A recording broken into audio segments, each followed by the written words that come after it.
92 anos separam o Nada de Novo no Front de 1930 e essa refilmagem que está sendo lançada pela Netflix hoje, no dia 28 de outubro de 2022. O Nada de Novo no Front, que é um filme completamente anti-guerra, que fala do pavor, que fala do medo de homens normais diante da iminência da morte e diante da tragédia, diante do horror, e não de heróis destemidos, corajosos, como o cinema de Hollywood sempre tentou tratar os seus capitães, os seus generais, os seus soldados. Eu tinha um pouco de medo, sim, que essa versão, que é uma versão produzida na Alemanha, com elenco alemão, com diretor alemão, fosse um pouco um vitimismo, um chororô de alemães meio que botando a mão na consciência e mostrando como estão arrependidos de tudo que fizeram naquela época, durante a Primeira e a Segunda Guerra Mundial, mas não é isso que acontece. Acho que o filme tem, sim, méritos por manter a universalidade dos temas e da mensagem do filme original, apesar, claro, de não ser uma obra-prima como aquela era. Pressionado por seus amigos a não ser o único do grupo a não servir ao exército alemão na Grande Guerra, que hoje chamamos de Primeira Guerra Mundial, o jovem Paul, Felix Kammerer, mergulha no horror e desconstrói suas crenças sobre masculinidade, coragem, honra e patriotismo. A reconstrução de época que é feita nesse filme é realmente muito impactante, muito competente. O filme tem uma produção impecável e merecem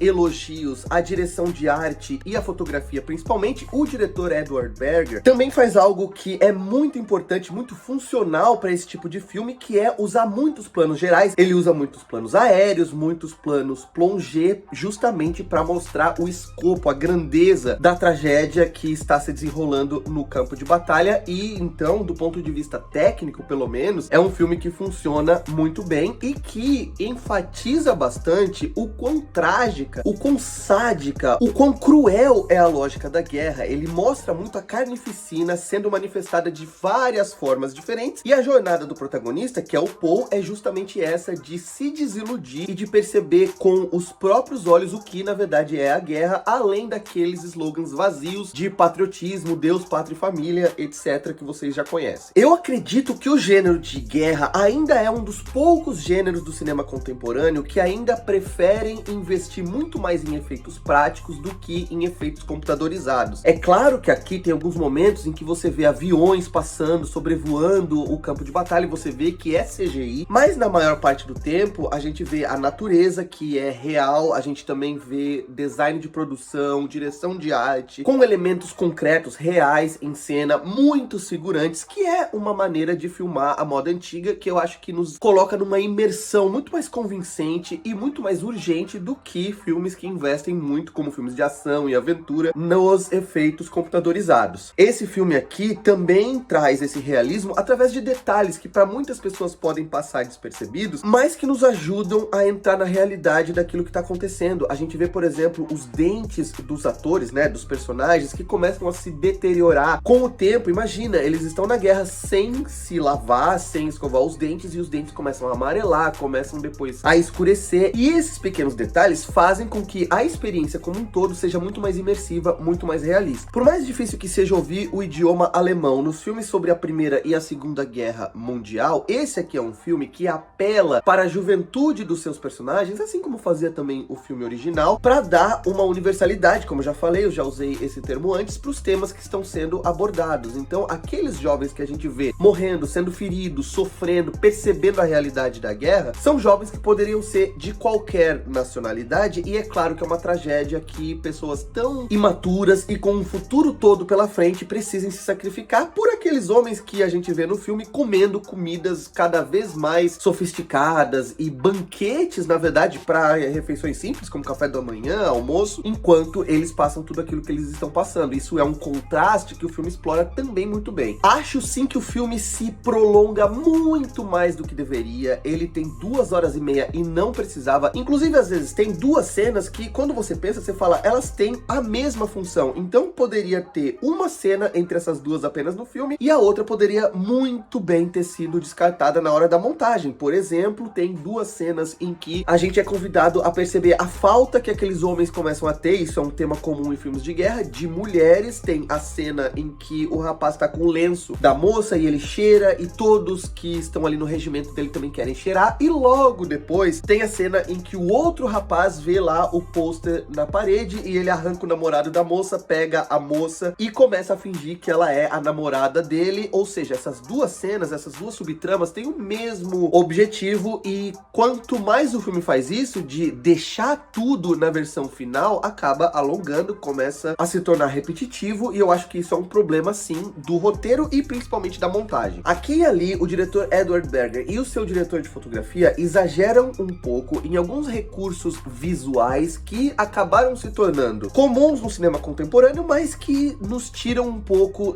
da imersão na história, na diegese. Por exemplo, quando respinga sangue na câmera, que é um recurso que funcionaria num filme que estivesse emulando um found footage, ou seja, estivesse emulando a estética de documentário, o que não é o caso aqui. A câmera quase sempre é uma câmera objetiva, mesmo quando a gente vê um personagem morto olhando pra cima, não faz sentido ser uma câmera subjetiva, já que ele não tá conseguindo mais enxergar, ele tá morto, mas mesmo assim a gente vê o sangue espirrando na câmera, o que nos tira da imersão, pelo menos por alguns segundos ali. Gosto de como esse filme trata o Paul como um protagonista, mas não como um protagonista único, né? Ele às vezes tem que dividir a atenção com outros personagens que também são importantes, porque ao contrário do que Hollywood costuma fazer, que não importa o que aconteça com todas as centenas de milhares de pessoas que vão perder a vida, que vão perder marido, que vão ter o seu corpo destruído, a gente torce para que o protagonista se dê bem, para que aquela missão pequena que está no centro da narrativa dê certo, funcione. Aqui, na verdade, a gente tem um pouco essa divisão de protagonismo, o que faz com que a gente não fique apenas focado na vitória, entre aspas, de um protagonista, mas que a gente consiga ver a coisa como um todo, ter um olhar mais panorâmico sobre a guerra. E é óbvio que, assim como boa parte dos filmes anti-guerra, esse filme aqui também tem aquela contradição, que é a contradição de ter um discurso anti-guerra, mas ao mesmo tempo ser um filme que funciona como entretenimento, ou seja, a gente tá se divertindo com aquela adrenalina que a gente sente pela emoção da guerra, pela emoção do combate, sem a consequência que aqueles homens estão enfrentando. Então é uma adrenalina sem culpa, sem consequência, que nos permite curtir e sermos entretidos por aquilo que nós julgamos errado e que o filme está criticando. Isso é sempre uma questão que vai estar no centro de qualquer experiência de filme de guerra, principalmente aqueles que tragam o antibelicismo no seu centro. Mas no final das contas, por mais que esse filme não seja aquele grande quebrador de paradigmas, aquela grande obra-prima que foi o original 92 anos atrás, parece mentira a gente pensar nisso, é um filme que funciona, e eu quero saber o que vocês acham, se vocês gostaram ou não gostaram do filme, se concordam ou discordam dos pontos que eu apresentei nessa crítica, e curtam esse vídeo, se inscrevam no canal, cliquem no sininho e em sempre para sempre receberem notificações de vídeos novos. E por hoje eu vou ficando por aqui. Um abraço, tchau!